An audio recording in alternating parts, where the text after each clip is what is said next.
All right. Thank you so much, and welcome everyone. Thanks for being here this evening. I'm going to go ahead and try and share my screen, and I just want to make sure that everyone can see it pretty well.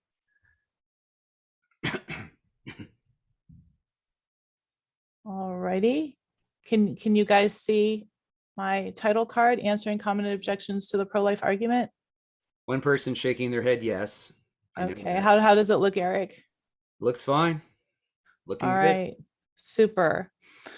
Okay, well, tonight we're going to talk about abortion. It's a hot topic, as Eric was sharing, especially in light of the pending Supreme Court decision that's caused a lot of unrest across the nation. But I'd like to start with the assumption that we all agree that the embryo or fetus is a biologically living organism. And if anyone takes issue with that, I guess we will address that at the end of the talk. But to get started this evening, I want to set the background for what's actually happened in our country concerning abortion, but I want to start with a story. So I want to introduce you to this woman here. Give me one second. And her name is Vicky, or Victoria, as she was actually named. And the year is 1966, and she has found herself in a predicament. She is 35 years old. She is the mother of 3. She is divorced. She is jobless, and she has gotten pregnant by a married man. And this man was not going to be leaving his wife. And so she wasn't sure what to do. But Vicky ended up carrying the baby. And on August 14th, she delivered a healthy girl who was then placed into foster care. And 4 months later, that baby was adopted into a loving family. And I was that baby, and this is my family. We later adopted a little brother, and I was able to grow up in a stable home. And I had a good life as a child. And I guess I never really questioned the fact that I was here. The right to life was assumed. And we know, according to one of our founding documents, the Declaration of Independence, that we hold these truths to be self-evident, that all men are created equal. We're endowed by our Creator with certain unalienable rights, that among these are life, liberty, and the pursuit of happiness. But something happened in 1973 that was going to change the course of the nation. And in that year, on January 22nd, 2 decisions were handed down. One was Roe versus Wade, and another one was Doe versus Bolton. And the Roe versus Wade decision said that a person may choose to have an abortion until a fetus becomes viable. And so they allowed abortion up until 24 and 28 weeks after conception, but they handed down Doe versus Bolton on the same day. And that Doe versus Bolton said that now medical judgment may be exercised in the light of all factors. So a physician could look at a woman's physical, emotional, psychological health, her family situation, as well as her age, and then determine that, oh, it might not be so good for her mental health to have a baby or whatever. And so they basically opened Pandora's box to allow abortion through all 9 months of pregnancy. And this was not an easy decision. And a lot of people, I'm sure there were a couple of dissenters, but Justice Harry Blackmun, who actually wrote the decision, pointed out that abortion will never be a simple issue. It remains a hotly debated topic because someone's opinion on it depends on their view of the world and when they believe that life begins. So what was interesting is that he also shared how the judiciary, at the time of the ruling, they said that they were not in a position to resolve the difficult question of when life begins, since those trained in the respective disciplines of medicine, philosophy, and theology are unable to arrive at any consensus. And if you remember, some years back, we had a presidential candidate who, when he was asked about when does life begin, he said, oh, I don't know, that's above my pay grade. And it seems like the Supreme Court justices were arguing the same thing. Or maybe they were saying, oh, we can't tell you when life begins. After all, we're not biologists, right? Or even if we are biologists, we can't agree on anything. But the fact of the matter is, they knew. And I'm going to tell you about a doctor. His name was Dr. Bernard Nathanson. He was the co-founder of NARAL, which is the National Abortion Rights Action League. And he was also the director of the largest abortion clinic in the West. Now, he later went on to become pro-life. And what he shared is that the basics of prenatal development were well known to human embryology at the time the US Supreme Court issued its 1973 rulings, even though the rulings made no use of them. So basically, the Supreme Court was saying, la, la, la, we can't hear you, or we refuse to acknowledge the facts in front of us. And what's ironic is that Peter Singer, the ethicist who is no friend to the pro-life movement, even stated that there is no doubt that from the first moments of its existence, an embryo conceived from human sperm and eggs is a human being. So that's where we arrived in 1973 with abortion. And what I'd like to talk about now is how we can defend the argument. And what I mean by argument is not that we're going to get in fights with people or argue back and forth with people, but an argument from the discipline of logic. And logic is the study of principles of correct reasoning. So it enables us to draw reasonable conclusions from available information. And an argument is a series of claims in which we try to persuade someone that a statement is true. The claims are referred to as propositions, and the supporting propositions are called premises, and the proposition we are attempting to prove is called the conclusion. So I'd like to give you a syllogism for our argument, which is going to state that premise one, it is wrong to intentionally kill an innocent human being. Premise two, abortion intentionally kills an innocent human being. And our conclusion is, therefore, abortion is wrong. And you're going to hear in the coming weeks and months a lot of objections to this argument, but a lot of them are going to be red herrings. In other words, they're going to be observations that are meant to distract you from the fact that it is intentionally wrong to kill an innocent human being, and abortion does just that. Therefore, abortion is wrong. And some people might argue, well, okay, we know scientifically it is a human being. The unborn, they are human, but does it follow that they are persons? And to which I could respond, when is a human being not ever a person, or when is a person not ever a human being? But the pro-abortion advocates will argue that there are certain characteristics that might disqualify that individual from having the same human rights that you and I have. And to explain some of this criteria, I'm going to use the acronym SLED. And SLED is going to be, like I said, the characteristics that they can change over time that disqualify the unborn from the right to life in the eyes of certain people. And the acronym is going to stand for size, level of development, environment, degree of dependency, and desirability. Now, the acronym SLED, just LSED, was first coined by Stephen Schwartz and later used by Scott Klusendorf, who's a huge apologist in the pro-life movement. I've added a 50 of desirability that I will explain when I get there. But let's start with our first letter, which is S for size. And the fact of the matter is, size does not grant human rights. We know that there are some men that are taller than other men, that men are basically larger than women. A 14-year-old is larger than a 4-month-old, or a 4-year-old is larger than a 4-month-old, but we do not discriminate people based upon their size. And to say, oh, the preborn, they're just so small, they aren't deserving of the same rights, it doesn't even make sense. Even children's books can acknowledge that this is ridiculous, because in the words of Horton Hears a Who, a person's a person no matter how small. So we don't ever discriminate people based upon their size, excuse me.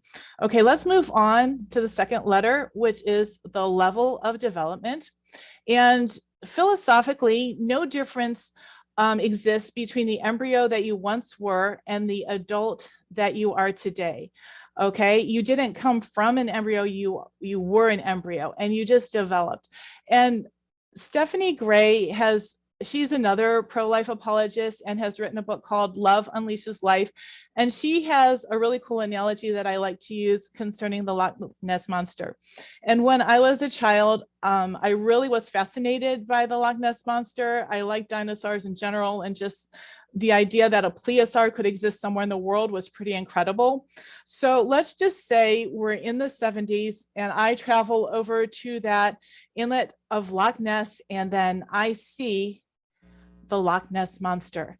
And it's the 70s, so I don't have an iPhone. I don't have a digital camera. So I pull out the trusty Polaroid and I snap a picture of the Loch Ness Monster. And let's just say I have a friend standing on the boat with me, and she grabs the film as it comes out and she looks at it, and then she rips it up into pieces and throws it into the Loch Ness. And I say, what did you do that for? That picture was going to be worth $1 million and make me famous. And she said, all that was on that picture was a big black splotch. It wasn't anything. And that isn't true. The Loch Ness Monster had been captured in an instant. The film just needed time to develop. And in the same way, the embryo is captured in an instant. When the sperm and egg come together, the sperm and egg die. That embryo is now a self-directing entity. It just needs time to develop. There's no difference in the embryo that you once were and the person you are today, except, food and growth and all the normal developing characteristics. And so, when I was out on Ohio State campus arguing for the pro-life position some years ago, I had a young lady talk to me, and she was trying to tell me that, well, I think children should be killed up until the age of 3, because before that time, they have no memory. Can you imagine? This is a student, this is the future of our nation. And people will look at that and say, yeah, I think that the unborn should be able to be killed because they're not self-aware. Well, the fact of the matter is that scientists used to think that babies didn't develop self-awareness until 6 months. Now they're saying maybe it's 2 years. And for that matter, what would you do to people that are, for example, in a reversible coma, or if they're under anesthesia, or what if you're sleeping, or if you have Alzheimer's? Do you say you don't have sentience, you don't have self-awareness, therefore we're going to take away your human rights? Of course you don't. Your development or your lack of awareness or whatever does not take away from the fact that you are a human being with intrinsic worth and value. Let's move on to E, which stands for environment. And the question is, how does where you are change what you are? It doesn't. You have just as much value sitting here listening to me as you did an hour ago when you were in the kitchen making dinner, as you did when you were a child growing up. Your value is not based upon where you live. And there is a really clever video out. It's called The Magical Birth Canal. And I can't play it here, but there's a link listed. And what it does is it's a little spoof on how a girl, she simulates a birth canal, and she says birth canal is not, to actual size or whatever, but she talks about how while the baby is in the birth canal, it doesn't have any rights. But once it comes out, ta-da, human rights. No human rights, human rights. Okay, so that doesn't even make sense to say something magical happens when you travel 8 inches down the birth canal. And you're automatically conferred human rights. So we're never going to say that your environment determines your value. All right, now I'd like to talk about degree of dependency. Well, it is not fair that the mother has to have a life so dependent upon her. It's not fair to the mother. But once the baby's born, then it's okay. But let me ask you this.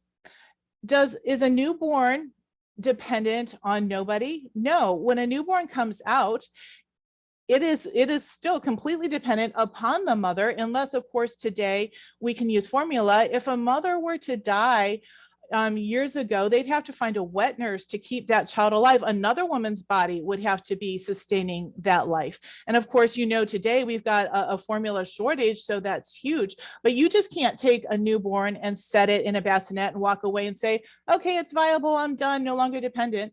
For that matter, is a 2-year-old not dependent upon his parents? What about a 5-year-old? You know, it's kind of ridiculous to say that the degree of dependency would take away somebody's human rights. What about co-joined twins? Years ago, I watched, I think it was a TLC series about the Hensel twins. And it was very interesting because they had some of their own organs, but they shared one body. And no one's ever come along and said, we're going to kill this one twin because this one twin shouldn't be dependent upon the other, co-joined twin for their circulatory system or their liver or whatever it is. We do not do that. In fact, when we have people that are more dependent, for example, if we have someone that's got diabetes, we're going to provide them with insulin.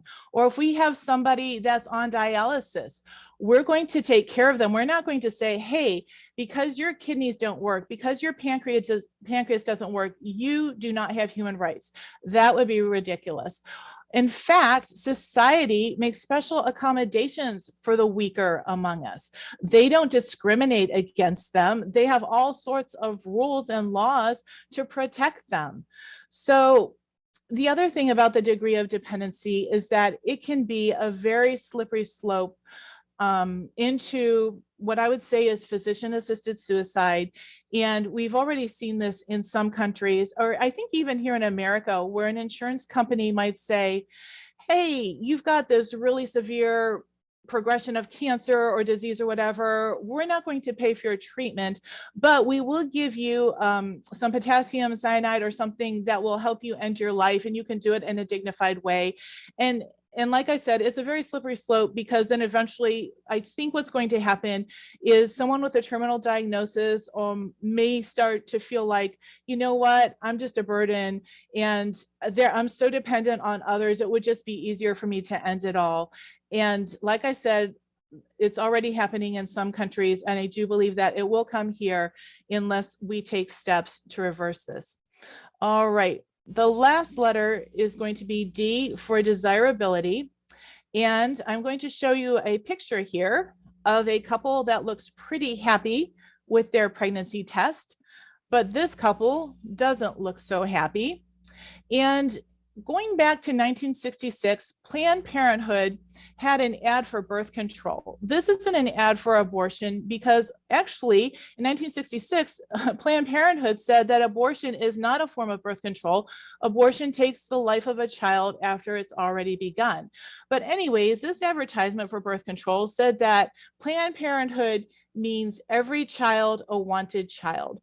And it says that some children are not wanted, born more by chance than by choice. And I guess that's what I was. I was born more by chance than by choice, but it doesn't follow that I lost my human rights because of it, right? Being wanted did not mean that I don't get the same rights as everyone else. In fact, here in Ohio, we have a feticide law on the books. And it says that the law applies to a person which includes an unborn member of the species Homo sapiens who is or was carried in the womb of another. So in other words, if you had a pregnant woman walking down the street and a drive-by shooter happened to shoot her in the womb and the woman lived but her baby died, the shooter could be charged with murder or homicide or whatever. But if that same woman was walking down the street to the abortion clinic, the abortionist was not going to get charged. The woman wouldn't get in trouble. The only difference between those two scenarios is the fact that, assuming the child was wanted by the woman walking along the sidewalk who gets shot by the drive-by shooter. And that's just not a scientific nor philosophical definition of what qualifies for human life, whether or not you're wanted. And think about it. Let's just say you get married and your spouse decides, I don't love you anymore. I don't want to be with you anymore. Do you lose human rights because you're not desired by your spouse? No, it doesn't even make sense. And yet that's what it's really come down to in this country. It's interesting because if you have a preemie that is wanted, we'll spend so much money to make sure that that little child has every advantage that we can give it. But if a child older than this is unwanted, these babies are being aborted in very cruel and inhumane ways just because they're not desired. So we can never argue that desirability equals human rights. And I want to give you that acronym again. If you can just remember SLED, you do not lose your human rights based on your size, your level of development, your environment, your degree of dependency, or whether or not you are desired or wanted in life. And I'm going to go right back to our syllogism because this is our default that we want to go to again and again. It's wrong to intentionally kill an innocent human being. Abortion intentionally kills an innocent human being. Therefore, abortion is wrong. That being said, there are going to be some arguments that people are going to bring up. And I'm going to show you the slide, but I want to let you know that there are a few graphic images in the background of the slide. We have found that when people view graphic images, they will have 60% will go away with a more negative view of abortion after it. And it's something that Lincoln used when he saw the apathy concerning the slave trade. Once they brought pictures into the picture, as it were, people were horrified, and pictures can resonate with people in a way that sometimes mere words can't. Anyways, I'm going to show you this young lady. This is a girl that told me that children should be killed up to the age of 3. And she was also sharing with me how she had a genetic condition that were she to get pregnant, it would be unfair to bring a child into the world because this child was going to suffer. Now, I tried to share with her that she was alive at the best time possible to be alive because of the medical advances that were being made.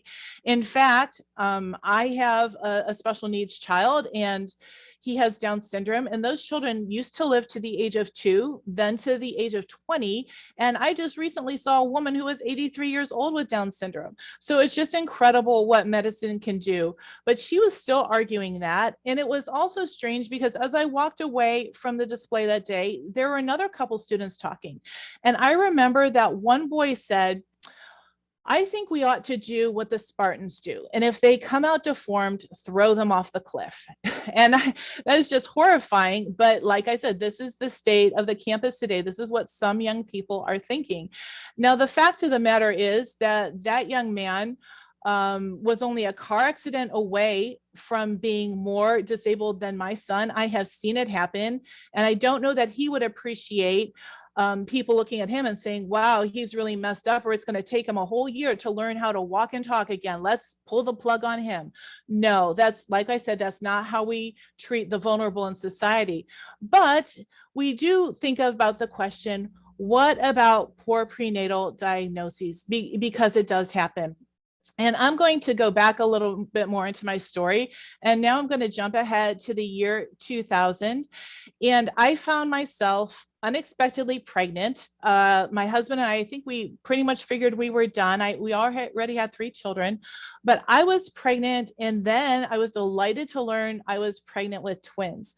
And I thought that God was really rewarding me for a life of faithful service, giving me the desire of my heart. I'd always wanted twins. I thought it would be so neat to dress them alike. And they're just fascinating. But at around 15 weeks, we started seeing some anomalies on the ultrasound screen. And I still remember, oh, are those nuchal folds on the neck? Is that a 3-stranded umbilical cord? Let's take the measurements of the limbs. They're measuring kind of short. And then at one point, I was called into the doctor's office with my husband, and he said, we need to do an amniocentesis, because if you have trisomy 13 or 18, you'll want to abort right away, because those conditions are not viable. They are lethal conditions, and your life could be at risk. I don't know how my life could have been at risk, but anyways, that's what he said. Well, I didn't get the amniocentesis, and at 20 weeks, I lost one of the twins. There was only a thin membrane separating him from his brother, so there was a 50% chance that I was going to lose the other twin, but I still carried, and at 36 weeks and 6 days, I delivered a healthy baby boy, although he did have Down syndrome. I had conceived Down syndrome twins. So I delivered him and his brother, and I have to tell you, Eric knows my son. My son is the light of my life. And since I lost my husband in 2013, my son Nathan has given me a reason to keep going. He's like a therapy child. He just brings peace. He brings joy. here's pictures of him. The second picture was not staged. He reads at like a second grade level, but he loves, loves, loves Christian books. And I caught him reading that book one day. And so I could never say, oh, yes, I should have aborted Nathan. And yet there are countries such as Iceland was trying to be Down syndrome free by the year 2020, which I just think is awful. But 95% of babies that have a Down syndrome diagnosis, if the mothers know, I do believe they are destroyed. And that's a tragedy. But what if you have a person that's born like without limbs? You know what? That whether or not you have limbs does not make you a human being. Okay, you are a human being when you're a member of the species Homo sapien. And some of you may have watched the Paralympics right after the most recent Olympics, and you can see the quality of life that these people have. And once again, it's not even just a quality of life issue. That's not what gives you your rights. But you cannot argue against the fact that some of these people are better athletes than you or I are, right? I've seen some of them snowboard. It's like, I could never do that. And, you know, it's interesting. I got to see a speaker one time. His name was Nick Vujicic. Nick has tetra amelia syndrome, but guess what? Nick has a platform that I'm never going to have.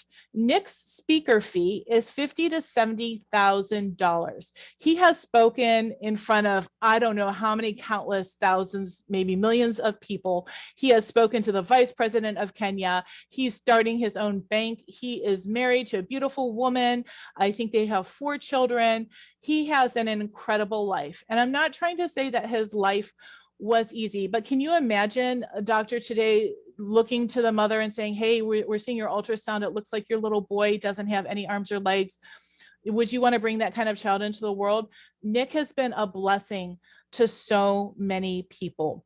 And going back to Nathan, were you aware of the fact that there are 2 million couples currently waiting to adopt a Down syndrome child? It's not like, you know, it's this huge tragedy and nobody in the world wants it. No, people are actually waiting to adopt them.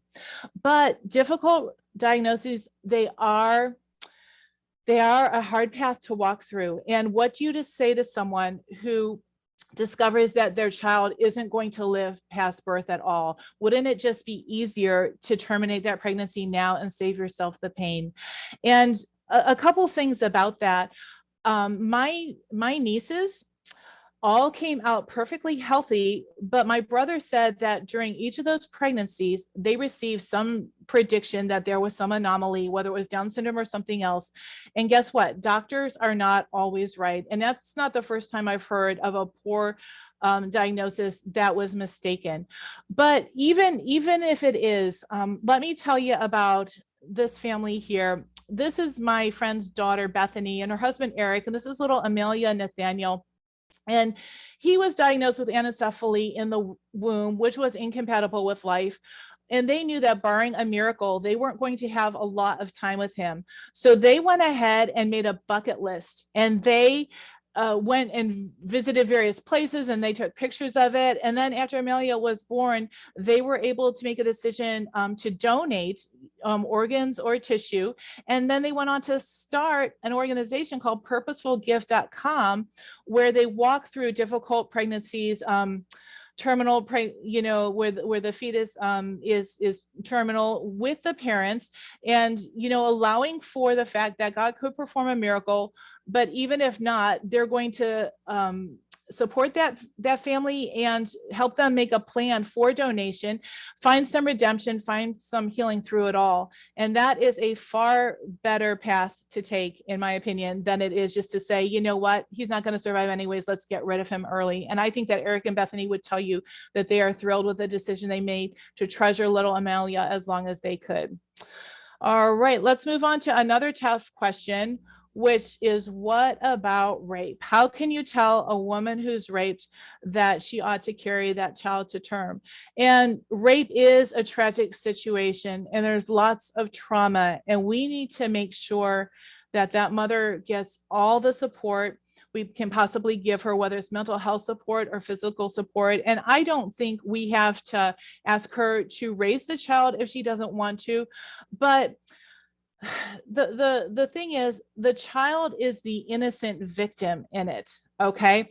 And Greg Kokel from Stand to Reason and Ellen Schleiman have come up with this little saying, and that is, if a woman who is raped can't kill her rapist who is guilty, why should she be allowed to kill her child is innocent? And two wrongs do not make a right, but we don't want to punish the innocent baby for the crimes of the father. Now, I think one of the hardest questions someone could give is like, well, what if you have an 11-year-old who was raped by her father? Would you ask her to carry that baby? And I would say that there are going to be times, depending on the situation, where premature birth may be necessary. And you may have to take the baby early. It might not be as developed as we would like. It may have to go on steroids and into the NICU and things like that. But I think it's always best to save both the life of the mother and the child. And so the fact of the matter is, the life of the mother argument, this is just a side note, abortions performed to save, abortions performed for rape or incest only account for 1% of all abortions. And so for people to bring that up, it's kind of the extreme end of the argument. But like I said, even if that woman was raped, I think it's best to support both of them rather than to punish the innocent victim. And I think there are numbers, I had written them down earlier, and I'm sorry I don't have them with me, that's showing that women who did carry their babies conceived and raped, there was some like 87% were happy that they had done so anyways. I need to go back and revisit that. But moving along, going to say, what about overpopulation? And we keep bringing all these babies into the world. It's not fair to the planet, right? Well, it's interesting because actually population has started to decline in so many places. For example, in 2021, China had their first population decline, and then the US followed. In fact, I think last year the Chinese said that they were now allowed to have a couple was allowed to have 3 children per family because they are not replacing their population. And what happens is that as we get older and we live longer, we don't have the workforce, we don't have the younger people coming up to support us. And you might say, oh, well, those countries that are so poor, it's not fair for them to continue to have more and more kids. In 1960, Taiwan and South Korea had population surges over 50%, but their income and standard of living increased exponentially. And what I read today is that so many countries are in decline that by the year 2050, with the exception of Africa, we're all going to have like non-replacement levels. We're going to be declining, not having overpopulation. And another kind of cool fact is, according to Betsy Hartman, you know, when we talk about feeding the hungry and the earth doesn't have enough resources, she says that tremendous advances in agricultural productivity mean that today the world produces enough grain alone to feed every man, woman, and child on earth with 3,200 calories a day. And she goes on to explain how when you don't, when food doesn't get to places, it's because of mismanagement by different nations. Of course, we know that countries in conflict are going to have a hard time feeding their people. Sometimes we send the aid, it doesn't get there. But the fact of the matter is the planet can support the global population. And not only that, but we are just under 8 billion people on the planet right now. And all of us could fit into the state of Texas with a density of 30,000 people per square mile. And when you think about it, Manhattan has 67,000 people per square mile. Here in the States, our cities are somewhat overpopulated. A third of all of our population lives on the east or west coast. But the fact of the matter is the planet isn't overpopulated. And I know it's never going to happen, but could you imagine all of us living in Texas and we could use the rest of the world for farming and tourism or whatever? You cannot say that the earth is overpopulated. But another thing is, if there are so many people and we're having a hard time feeding them, think about this analogy. What would you say to a family, let's just say where they had 7 children, but dad lost his job? Would you say, hey, let's kill some of the younger kids, and then we'll have more food to go around. Of course not. You wouldn't do that, because the younger children have the same human rights that everybody else does, right? And um, as a side point, that can be an argument called trot out the toddler, where you would say, hey, if this situation was concerning a toddler, would you take the toddler's life? And most pro-choice advocates will say no. If dad lost his job, would you kill the toddler? Well, of course not. That child's already been born. The toddler has the same human rights as the unborn do. All right, let's go on to another famous slogan. Who's heard this one? My body, my choice. And the fact of the matter is, women do have choices in life. They have choices who to marry, where to live, where to go to school. But just because we have choice, it doesn't mean we can do anything we want. For example, I can sit here and swing my arms all day long, but the moment that you stand next to me, I can't swing and hit you in the face, okay? My choice stops where your rights begin. And you have to ask the question, do parents have duties to their children? Let's say the woman consents to have relationship and to have a sexual relationship with her boyfriend, and she winds up pregnant and she delivers the baby, and she tells the boyfriend, hey, I need a little bit of support here. And he says, hey, I only consented to have sex, I didn't consent to have a child. If he goes to court, is that going to fly? Of course not. The law is going to rule that he has to support that child, because that was what happened when you have sex. He consented to have sex. This was a natural outcome of it. It's kind of like if you went out to the street to play baseball and you accidentally hit the ball through your neighbor's window, and you went up to your neighbor and said, hey, I only consented to play baseball, I didn't consent to break your window, I'm not paying for it. Are you going to get off the hook? Of course not. There are consequences that come. And so when women consent to have sexual relationship, this is what can happen. They can get pregnant, and then they have an obligation to take care of that child. In fact, you are not allowed to just do anything. If I wanted to take the drug Accutane for acne, I would have to sign a waiver that said, I was going to use 2 methods of birth control, because they knew that Accutane is harmful to the child. I cannot do cocaine. There are certain things that a woman is not allowed to do when she's pregnant. It seems to be somewhat of a double standard, because then if she wants to kill it, well, that's okay, but she's not allowed to do drugs. But anyways, your autonomy stops at a certain place. And a popular argument that you may hear is Judith Jarvis Thompson's defense of abortion.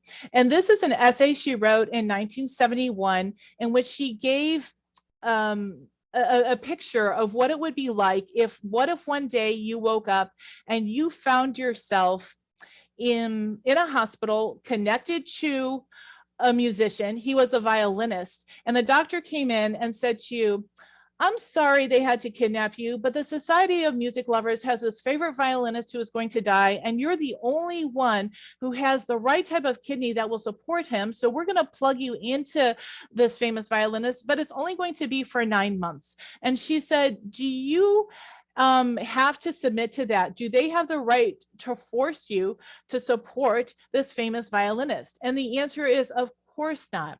You do not have the right, or you do have the right to refuse to use your organs to support a stranger.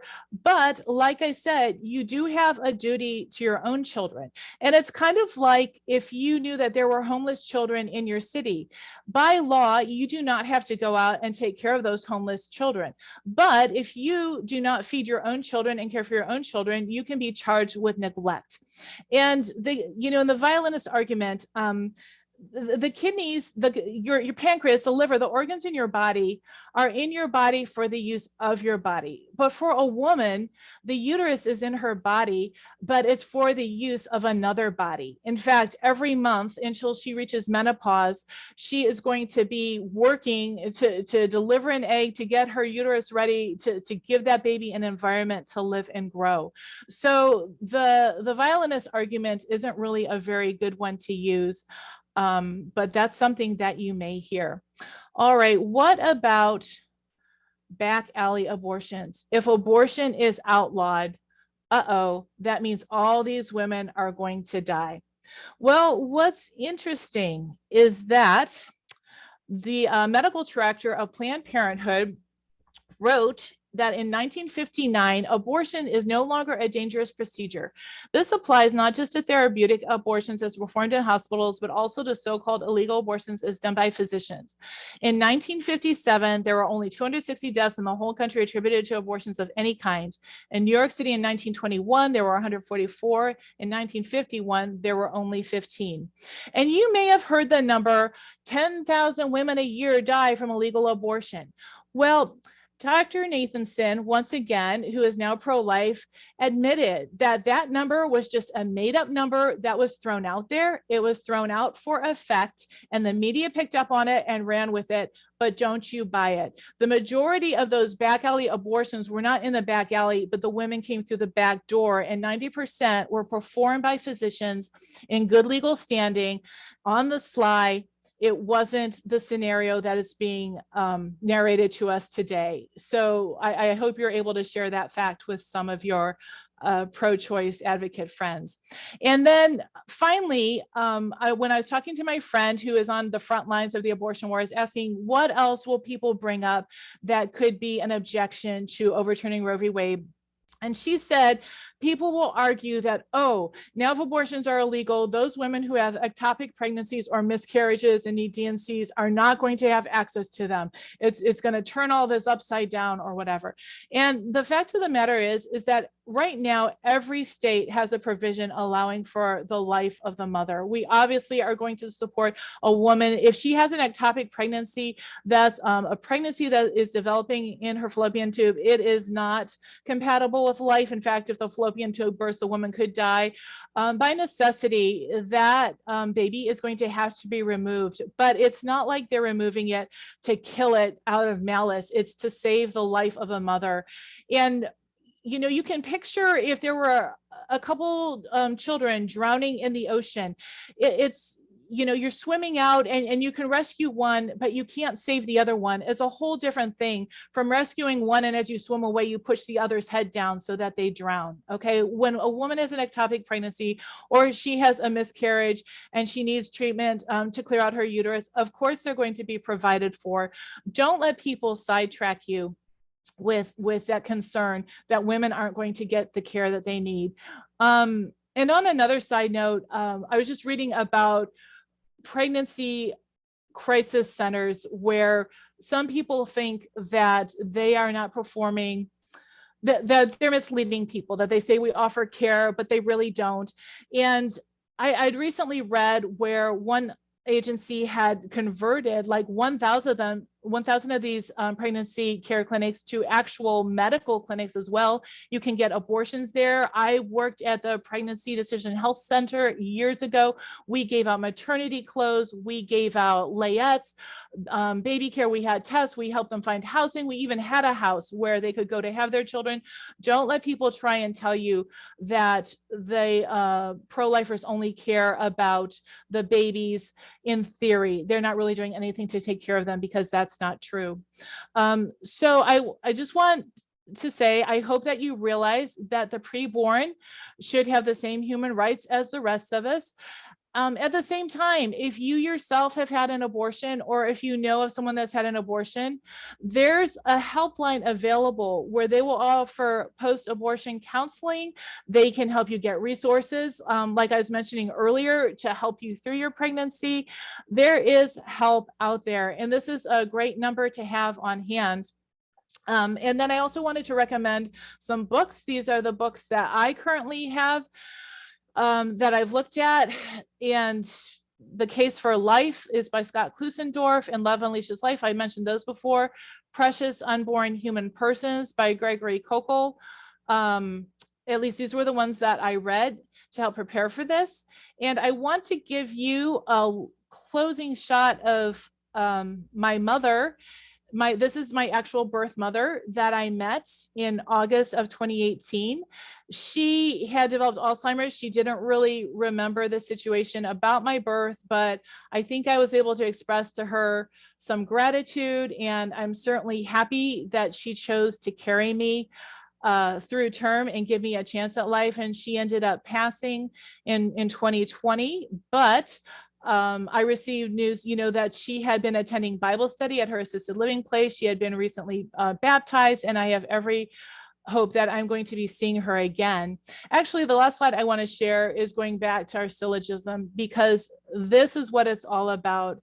It is wrong to intentionally kill an innocent human being. Abortion intentionally kills an innocent human being. Therefore, abortion is wrong. And I'm going to stop my share.